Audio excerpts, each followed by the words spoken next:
Hello friends, welcome to my channel Excellent Coaching. आज हम part correlation या semi partial correlation भी बोलते हैं इसको, ये हम स्टार्ट करेंगे। और ये कह रहे हैं कि जो सेमी पार्शियल और पार्ट कोरिलेशन होता है ये दो वेरिएबल्स के बीच में होता है, जिसमें से एक को पार्शियल आउट कर दिया जाता है, यानी कि एक को कंट्रोल कर दिया जाता है। पार्शियल कोरिलेशन में हमने क्या पढ़ा था कि हम थर्ड वेरिएबल को कंट्रोल कर देते हैं, जिसको हमने सी नाम दिया है। ठीक है। सेमी पार्शियल में क्या होता है, the effect of third variable was partialled out only from one variable. अब इसमें देखो फर्क क्या है। पार्शियल कोरिलेशन में हम क्या करते हैं, जैसे तीन वेरिएबल्स थे, अब ये सी वेरिएबल क्या होता है, इस पे भी इफेक्ट डाल रहा है, इस पे भी इफेक्ट डाल रहा है, तो हम इसको कंट्रोल कर देते हैं, पार्शियल आउट कर देते हैं, ताकि दोनों के ऊपर उसका इफेक्ट ना आए, जैसे हमने एंजाइटी, अचीवमेंट और इंटेलिजेंस वाले में किया था। अब इसमें सेमी पार्शियल में ये कह रहे हैं कि हम ये जो वेरिएबल है ना, ये किसी एक के ऊपर कंट्रोल कर देते हैं हम। तो जैसे तीन वेरिएबल्स हैं ए, बी और सी, तो पार्ट कोरिलेशन में क्या करेंगे, हम ये देख लेंगे कि जो सी है ना वो बी के ऊपर कोई इफेक्ट ना डाल पाए, तो हम उसको पार्शियल आउट सिर्फ बी से करेंगे, ए से पार्शियल आउट नहीं करेंगे। तो हमने पार्ट कोरिलेशन किया है, इसका मतलब आधा ही कोरिलेशन पार्शियल किया है, पूरा नहीं किया है, पूरी तरह कंट्रोल नहीं किया है। सिर्फ बी के ऊपर इसका इफेक्ट नहीं आना चाहिए, ए पे इफेक्ट आ सकता है, इस तरीके से किया है।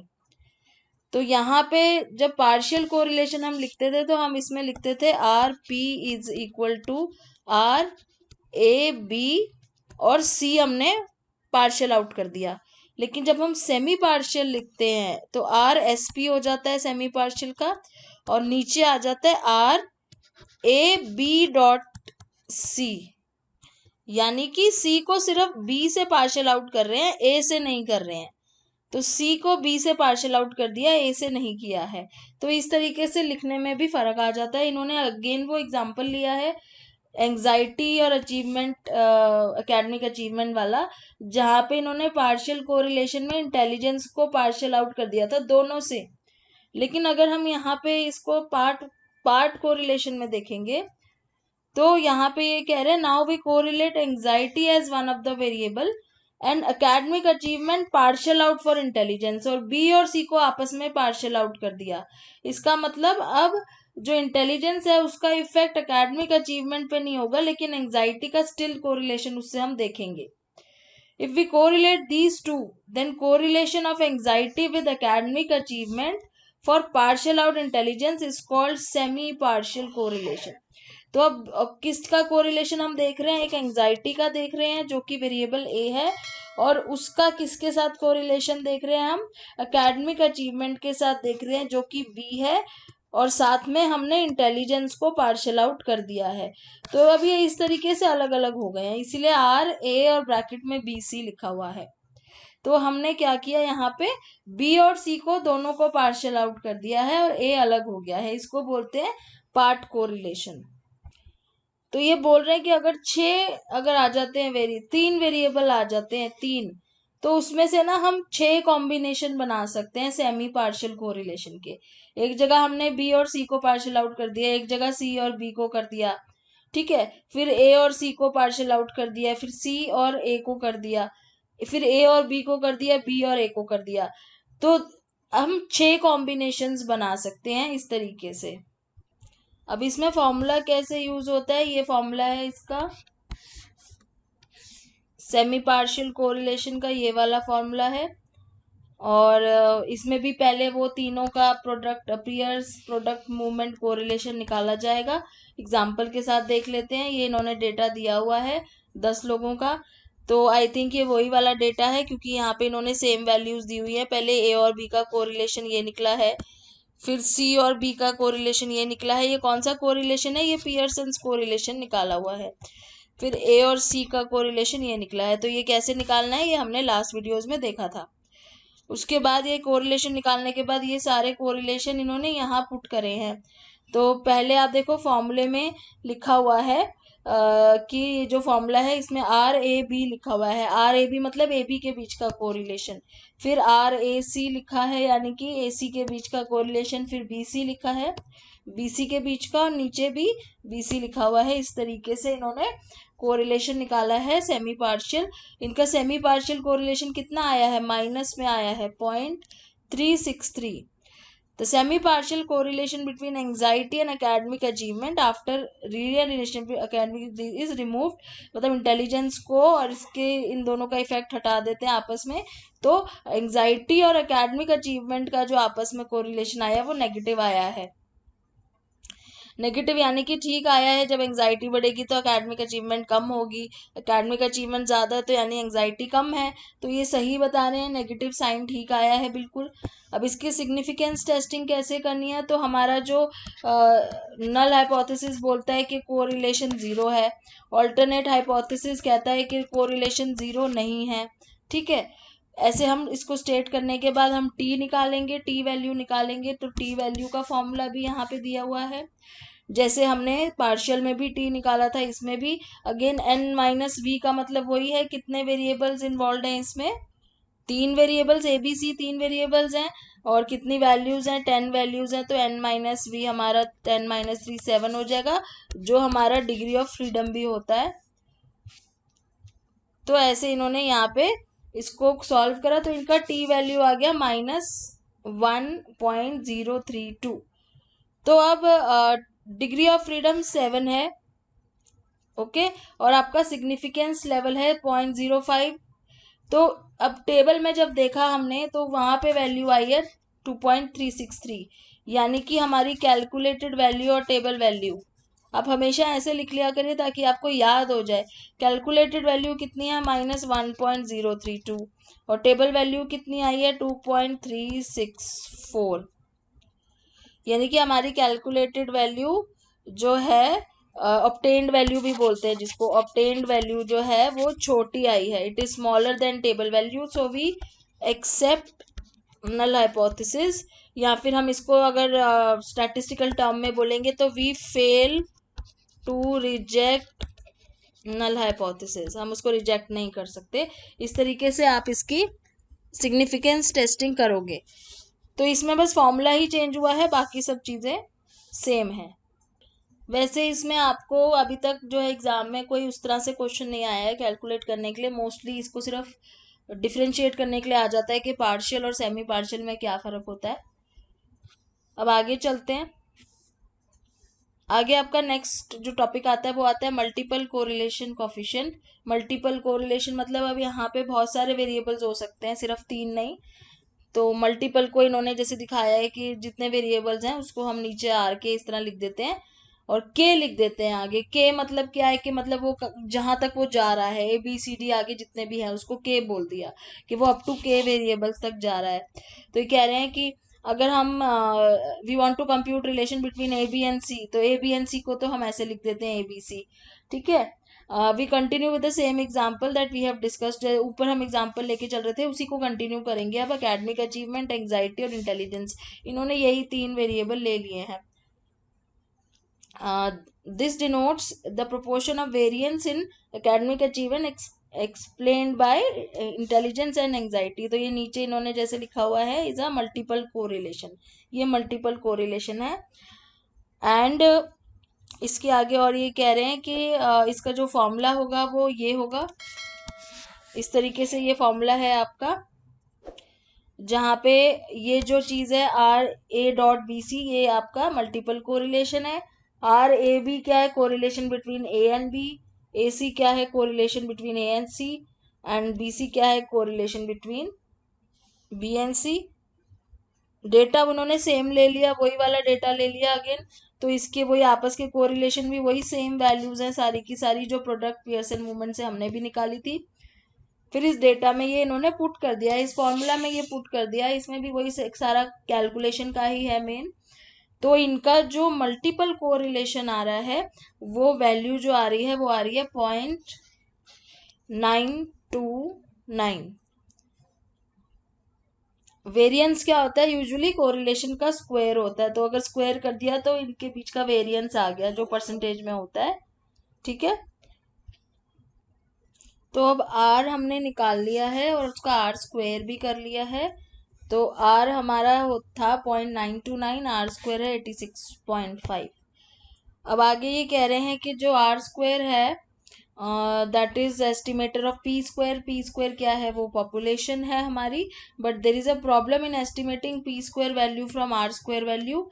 Are square is not an unbiased estimator. अब ये आर स्क्वायर बायस्ड है बोल रहे हैं, क्यों? क्योंकि हमारा सैंपल छोटा है, पॉपुलेशन बड़ी होती है, सैंपल छोटा है, इसलिए वो जो आर आया है वो बायस्ड आया है, उसको हमें एडजस्ट करना पड़ेगा।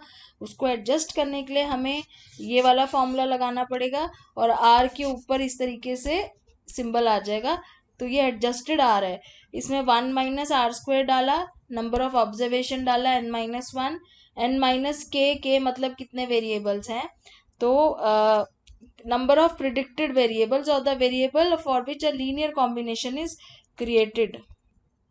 अब k टोटल वेरिएबल नहीं है, k का मतलब है कितने वेरिएबल्स का इफेक्ट किसके ऊपर पड़ रहा है। तो जैसे ऊपर हम देख रहे थे कि हम यहाँ पे a का b c इस तरीके से हम देख रहे हैं कि a के ऊपर b और c का इफेक्ट। तो ये दो वेरिएबल्स हैं जो अलग से लिखे हुए हैं डॉट के बाद, ये आपका k है, b and c, this is your k। तो k कितना है, k 2 है, वही k यहाँ पे लिखा हुआ है, तो वो k यहाँ पे इन्होंने पुट कर दिया और बाकी वैल्यूज पुट कर दी, आर स्क्वायर की वैल्यू पुट कर दी। आर स्क्वायर हमारा कितना आया था, 0.86 आया था ना, स्क्वायर करके 86.5% था, पर वो परसेंटेज में है, वैसे अदरवाइज वो 0.865 है। उसके बाद हमने n पुट कर दिया, नंबर ऑफ ऑब्जर्वेशंस, और k यानी कि वो जो दो वेरिएबल्स जो अलग से लिखे हुए थे। तो अनबायस्ड एस्टिमेटर ऑफ आर इनका ये आ गया कैलकुलेट करने के बाद 0.826। पहले कितना आ रहा था हमारा आर, पहले आ रहा था हमारा आर 0.929 आ रहा था, आर स्क्वायर जो किया था इन्होंने, फिर वो 86 आ गया था, 0.865 आ गया था। लेकिन अब इन्होंने 0.865 का जब दोबारा एडजस्टेड आर निकाला तो वो 0.82 हो गया, तो थोड़ा फर्क आ गया ना, 0.86 था अब 0.82 हो गया, तो थोड़ा सा फर्क आ गया। तो ये अब आपका ठीक आर आया है। पहले जो आर स्क्वायर आया था वो थोड़ा सा बायस्ड था क्योंकि सैंपल छोटा होता है। अब ये जो इन्होंने एडजस्ट करके आर स्क्वायर निकाला है जिसके ऊपर ये सिंबल है इस तरीके से, ये आपका 0.82 आया है, जिसको ये कह रहे हैं कि ये अनबायस्ड है और ये एडजस्टेड है। ठीक है, so the unbiased estimator of r square, the adjusted value of r square is 0.826 which is smaller than the value of r, उससे छोटी है क्योंकि पहले 86 था अब 82 है। It is usual to get a smaller adjusted value, तो हमेशा जो एडजस्टेड आर है ना वो छोटा ही आना चाहिए। अब इसकी सिग्निफिकेंस टेस्टिंग होगी आर की, आर की सिग्निफिकेंस टेस्टिंग के लिए वही चीज आ जाएंगी, नल हाइपोथेसिस और अल्टरनेट हाइपोथेसिस। उसके बाद अब यहाँ पे जो चीज बदली है वो है हमारा डिस्ट्रीब्यूशन टेबल जो हमने देखना है। हमें यहाँ पे एफ डिस्ट्रीब्यूशन टेबल फॉलो करना है, यहाँ पे टी डिस्ट्रीब्यूशन नहीं है, जी डिस्ट्रीब्यूशन नहीं है, यहाँ पे एफ डिस्ट्रीब्यूशन है।